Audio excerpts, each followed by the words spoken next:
So if you follow me on Instagram or Tumblr, yes, we are opening the video with a shameless plug at Sheriff Lasso everywhere, or pay attention to my YouTube, you know about my OC project called The Prestige Yet Preposterous Tales of Prince and Princess. By the way, we can all just shorten the title to Prince and Princess. I know it's a mouthful, but I'll get into why I titled it that way later if you ask me. If you listen to my podcast, you also know that I'm taking creative writing this semester. It's been fun, I guess, but my professor assigns things as if she's the only class we're taking. It's madness. A big assignment given to us in the later half of the semester is called a fiction workshop piece. Basically, everybody gets a copy of a fiction story that we wrote.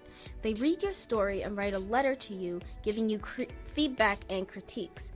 Then the whole class has a discussion about your story, but you aren't allowed to contribute to said discussion. It's an experience. At the time of writing this part of the script, we've done something like this before, but it was a poetry workshop. Same idea, we all wrote a poem, then everybody reads and critiques said poem. And it's really interesting hearing people's perspectives about your work.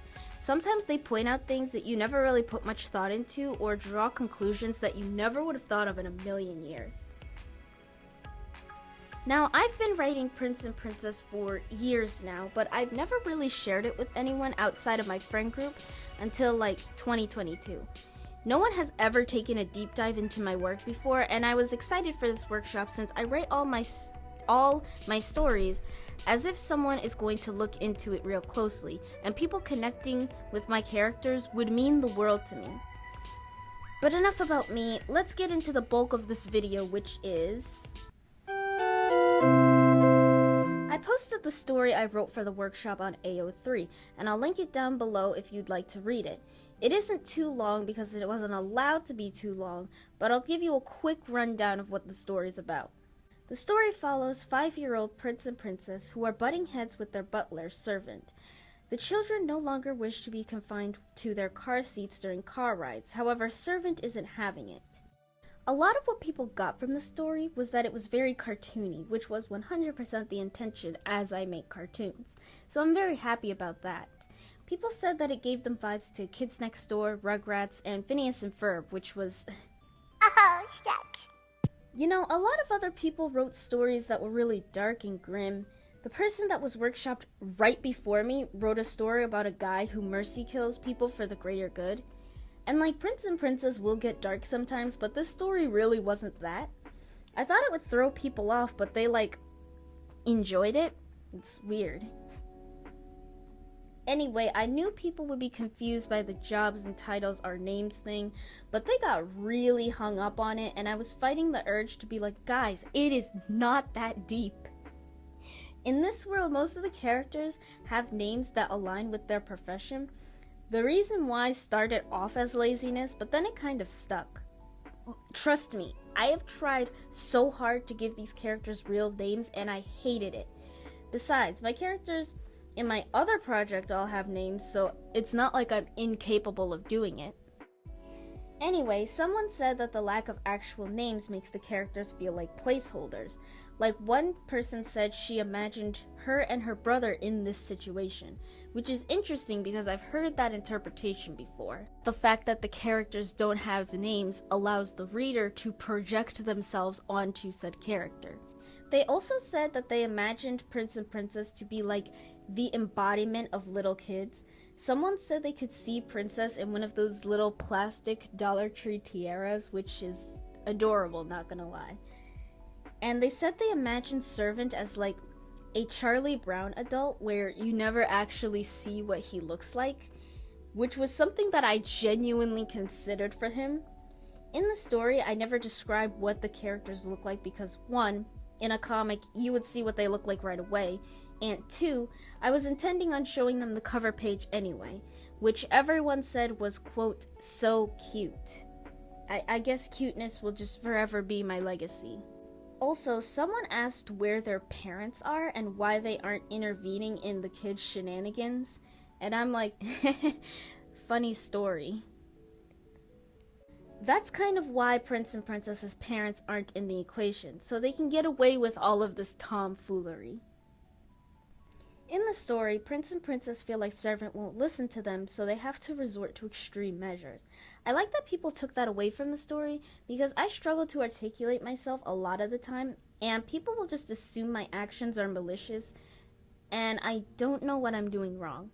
I guess the story conveys how not actively taking the time to listen to someone when it really matters won't lead to anything positive. Okay, so that was the discussion part of the workshop. I wrote this part of the script literally right after the workshop. So now I'm going to read the letters and address any points that my classmates made. I don't have everyone's letter, which is upsetting because I wanted to address what everyone had to say. If they give me their letters after recording this part, I'll just read them later. This part of the video is going to be completely unscripted, so just bear with me, okay? You'd think I'd be better at unscripted content by now, but I am not, so just work with me here. Okay, let's start with car keys. She's the only one in the class with any sort of background information on these characters. Probably because she follows me on Instagram at Sheriff Lasso. She wrote, "Thank you for sharing your story with us. I want to start off by saying how lovable each character is in your story. It was so lighthearted and fun. It felt nostalgic in a sense, like reading a cartoon scene from one of my favorite shows. I think you did well executing your characters' personalities through the story." That is very important to me. I'm very happy that you connected with these characters. I think the format you used gave it more of that cartoon script feel, which I love because it helped me to envision the scenery even more so, although I did know these characters beforehand and could see them from your past work. The story radiated this kind of joy that you can't always find in books or novels or things like that. I've said this already, but I wish it could become a cartoon adaptation in the future. Overall, I think your story was wonderful. I do wish I could have gotten the third scheme, but you are low on words, so maybe it could be an epilogue or an addition towards the end. Thank you again for sharing your story. Yeah, so I had to skip the entirety of Act 3 in my workshop because, like, I didn't want the story to be too long. You know what I mean? Because, you know, people have other shit to do. Luckily for you, Act 3 is posted in the updated version, which is available on AO3. Okay, moving on to Ashlyn. She writes, "Thank you for sharing your story. I really enjoyed reading it. I liked the way that this story was written, as if it was a play almost. This story was very funny and reminded me of a children's book or a short cartoon that is played on Disney or Nick. I like the progression of the story and how the prince and princess are..." I'm sorry. The prince and princess. Their names are capitalized in the story. What are you people doing? The prince and... I'm sorry. The prince and princess are very dead set in their plan to get rid of their car seats. It feels like we were going on this journey with them, which made it so fun. I think the choice of having the characters that were labeled as Prince and Princess was a very interesting detail to the story and would love to know more about what inspired you to make this choice. I think it was effective because it allowed for these characters to be entitled and it allowed for them to have some power when speaking with this butler who is an adult to their child. I enjoyed the ending of the story and how it was resolved so easily, and how this all could have been avoided with a simple conversation. That's what I'm saying. Talk to people! The story was so innocent and reminded me of Sophia the First, if you know of that show. Thank you for sharing this with me. Funny thing, and this was completely unintentional, the theme song to Sophia the First is literally just the original plot to Prince and Princess. Line for line. I was like, I was singing it the other day and I was like, holy shit. I was a girl in the village doing alright. Then I became a princess, oh mama. This is legitimately uncanny. In the castle with my new family. In a school that's just for royalty. A home enchanted world is waiting. We will make a video discussing the original plot to Prince and Princess because it's something. It's very bad. Okay, Colin writes, "Thank you for sharing your work with us. First off, the title is a masterpiece. Listen, The title is just a stupid pun I came up with on the fly, okay? Like, are you Tender Love and Car? That's so clunky. I hated the title. Why are people praising it? When I first read the piece, I read it as a sort of snippet of these royal children's lives. That's exactly how it's supposed to be read, so that's good. It reminded me a lot of an animated TV show. Everyone keeps saying that. It's lighthearted and sweet, and the dialogue makes up most of the story, which means it's very character-driven. I like that people keep saying that because it's very important to me that my story is very character-driven. In such a short piece, it is hard to develop the nuances of characters. Servant and the children are well developed, and it is clear what their relationship is. However, Prince and Princess felt kind of like the same character to me.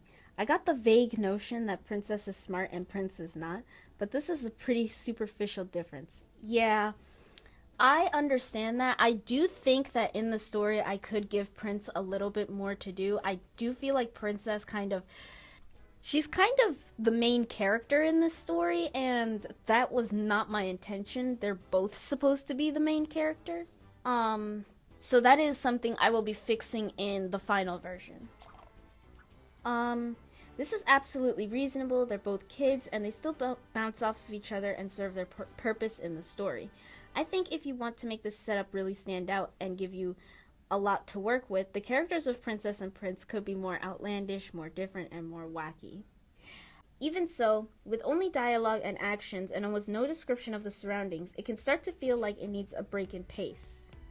Okay, interesting. I do struggle with pacing my stories a lot, so I will take this into consideration.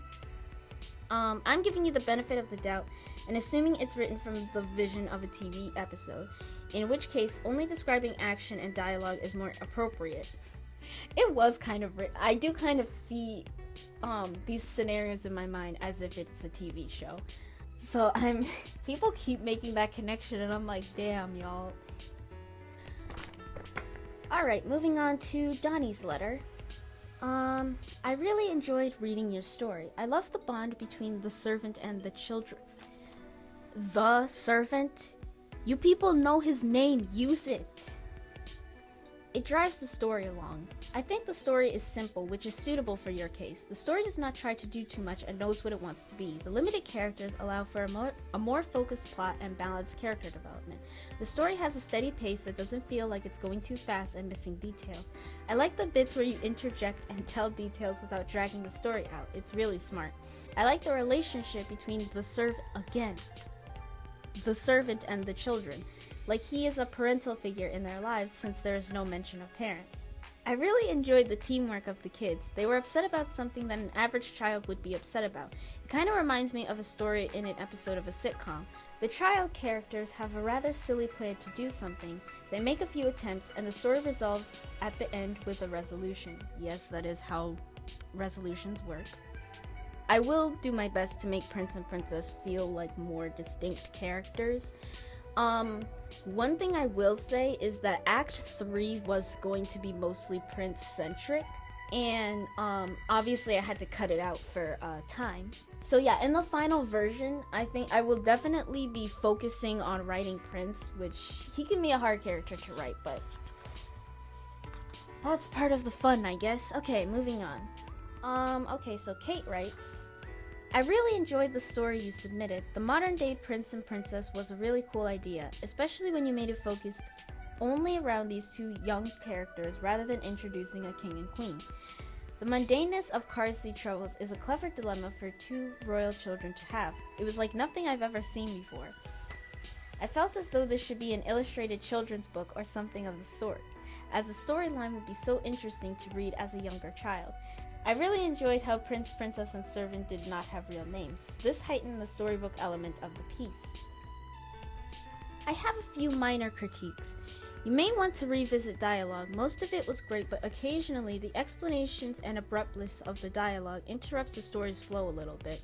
There are some sentences that are semi-unclear. I would just edit them a bit and make sure the sentences are concise enough to make sense of. All of this is easily fixable, so I wouldn't worry too much about it. Overall, the story was refreshing, something I don't often see as children are the main characters in a modern royal setting. I think you did a fantastic job on the story, and I'd love to read more from you in the future.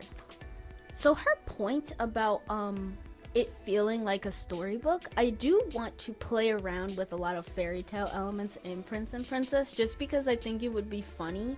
Like in the story, there's a bit of a reference to that one fairy tale, I think Princess and the Pea, where the kids put the car keys underneath servant's mattress and he somehow feels it and he can't sleep all night until he removes them.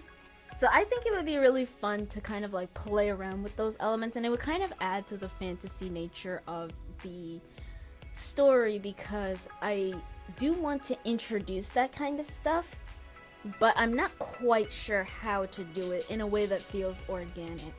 I say that as if everyone doesn't know that I'm not currently a professional, and obviously I'm going to get better as time goes on, but moving on. Alright, so Levi writes, I really enjoyed this story. It felt vaguely inspired by Rugrats, which was a cartoon I watched a lot as a kid. It was funny reading through all of the mischief and mayhem the prince and princess would cause. I'm sorry, every time they say the prince and princess, I can't. But anyway, the structure of this story is mainly in chunks separated by changes in scene or crops of dialogue. It is unconventional, but I think it works. It was never hard to tell what was happening or where the characters were. That's good. I was actually genuinely worried that would be confusing. I like the gradual rising action of the story. The kids' schemes gradually grew more and more grand and convoluted as the story went on. I'm sad you elected to exclude the bit about them selling the car. I'll bet it was really funny. Just the synopsis of this missing piece of the story was funny. Oh, shucks. Okay, moving on to Lexi's letter. This story is so cute. I wasn't expecting a story about a little prince and princess when I opened the packet, but it was very refreshing amongst the death and loss in many other stories our peers have created. I absolutely loved imagining tiny little royal people wreaking havoc on their poor servant. Oh my gosh, that is one of my favorite parts of original Prince and Princess, the absolute torment that Prince and Princess would put servant through. It wasn't actual torment, but their shenanigans would drive him absolutely crazy. And back then, servant didn't really have much of a personality. He was just kind of there to react to whatever Prince and Princess were doing. But I think it kind of makes their dynamic sweeter. Prince and Princess will just cause all this trouble for servant, but then at the end of the day, he'll tuck them in and make sure they're happy before going to bed. I love that dynamic. I need to bring that back. I think there's a lot to be said theme-wise about kids wanting to grow up and be treated like they are growing up. They want to be heard and respected, especially these royal fellas. Was she possessed by Chris? Because that's what Chris says. This drives the conflict throughout the story until they are finally able to get to their happy place, a booster seat. This story is mostly told through dialogue, which is super easy to follow and fits the subjects. If you had written a story about kids being kids and it was told with upscale, flowery diction and lots of detail, I would call it BS. I think that the dialogue as the main narrative mode is really fitting for this story, though I may consider adding a bit of description surrounding exactly what the two children are doing to sabotage the car. That's probably a good point, because I don't really get into what they're doing, because obviously in the comic I would be able to show that. I would also consider naming the characters. Never. They are never getting names. It would add a level of connection to these characters that might be nice for the reader. See, here's the thing. As I mentioned before, a lot of people took the whole no names thing as Prince and Princess are just playing Prince and Princess and this story isn't actually real. And no. At this point, the names that I gave the characters, Prince, Princess, and Servant, they kind of stuck, you know? I know at first it was just a placeholder, but now it's I see Servant as an actual name, and I constantly forget that it's not a real name. It's kind of like how none of us Owl House fans can see a red cardinal without immediately thinking flapjack. I will say, the idea of the events in the story being pretend is quite cute. So much so that I made it into an AU. I'll probably explore it more on my sketch account. Alright, moving on to Katie's letter. This is a long one, so let me get my highlighter out. Alright, first of all, I would like to say that I really enjoyed your story and thought it was very well written, along with being very funny and relatable, reminding me of when I was a kid and was very stubborn about certain things. I do like that the story seemed to be mainly told through dialogue with a few descriptions of the actions of the characters and some of the events that were happening. I like how it is different from all the other stories I've read so far. I read it as if it could be a play or a skit, and the descriptions were the stage directions and the dialogue were each character's lines. I actually did genuinely consider writing this story like as if it was a script, but yeah, I don't know what stopped me. I also really liked how relatable the conflict was in the story, as I'm sure everyone has experienced something similar in their childhood, and certainly reminded me of mischievous things I did when I was a kid. I was very interested in the shenanigans of the two kids and would definitely read a short book about the different adventures of the two kids go on and the mischievous pranks they pull. I don't know why, but this story kind of reminded me of Codename Kids Next Door, as they formed these plans to get rid of the car and the car seats. So I thought that was really cool, and I could definitely see the two kids in this story go on similar adventures as the one seen in Codename Kid Next Door. I've actually never watched that show, and maybe I should at some point. Overall, I really enjoyed your story and the antics of the kids and the plans they came up with to get rid of the car. I think the scene with them selling the car would have been hilarious. It actually genuinely means the world to me that people found this funny, because if you ask me, the important thing with trying to be funny is not trying too hard to be funny. I try mostly just to make myself laugh, and then if other people laugh, that's kind of an added bonus. That's kind of how I see humor, because the last thing I would ever want is to be seen as unfunny. And I feel like the best way to come off as unfunny is trying way too hard to make other people laugh to the point where, the joke feels forced or like you're not having fun with it.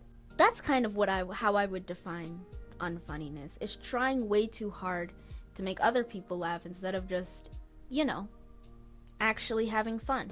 And maybe add in other characters, such as if the children have parents or any other servant in charge of taking care of them. First of all, Prince and Princess's parents are not present for a reason, and the reason is, it's very important to me that the stories are laser focused on Prince, Princess, and servant's development. So I really won't be adding any other major characters other than the Royal Council, Princess's teddy bear professor, and any individual townspeople that Prince and Princess interact with, like the guys they would have sold the car to. But those would obviously just be random strangers. We wouldn't really see them again. Yeah, Prince and Princess is fully intended to be focused solely on the three characters, how they interact. Occasionally they'll get to interact with other characters, but they won't be main characters, rest assured. I gotta rework the story where they go to the United States, because that one it has the potential to be a fun one. Okay, moving on to Hermela's letter. Thank you for sharing your work with me. I enjoyed reading your fictional work. One thing I would say is the title of the story really makes it stand out. I did not know what to expect when I first read the title, but after reading the story, I got a completely different perspective on the story. I thought the mixture of seriousness and comedic elements in the story really added to the dynamics of the plot. I don't know why, but reading your story kind of reminds me of the movie The Pacifier and Are We There Yet? The writing style of the story is like a movie script, which I thought was a very different form of writing since it's mostly dialogue. Okay, here she starts critiquing specific lines of dialogue, so I'm not going to get into that. All in all, I love reading your fictional piece. The language usage really shows how each of the characters is feeling and what they are going through, and is very well done. Good job. Bro, my classmates are so great. That was my experience workshopping my OCs. It was very, very fun. Listen, I was smiling so wide during the discussion, and I was trying so hard to fight it, and I failed. Because watching people, like, in real time during the workshop, just, like, getting so excited over the world that I created and the characters that I created for fun 5 years ago. Like, I passed around my iPad to show people what Prince and Princess look like. I showed them the cover page because it's literally one of my favorite things I've ever drawn. And the way their eyes lit up seeing what these characters looked like, I can't recreate that experience if I tried. Okay, I didn't write a conclusion for this, so I'll just kidnap a conclusion from a different video and stick it onto here. Do me a favor and like the video regardless of your opinion on it, and subscribe to the channel for more of my chicanery. Thank you so much for watching, and I'll see y'all later. Oh my gosh, one more thing. I have to shout out all of the fan art drawn for me by Bonnie Front on Instagram, because this shit makes my day. She actually drew some sketches depicting the events in the story we talked about in the video before I could even think of doing so, which are saved in both my and her highlights. So go follow her, because why wouldn't you? Okay, now we can end the video.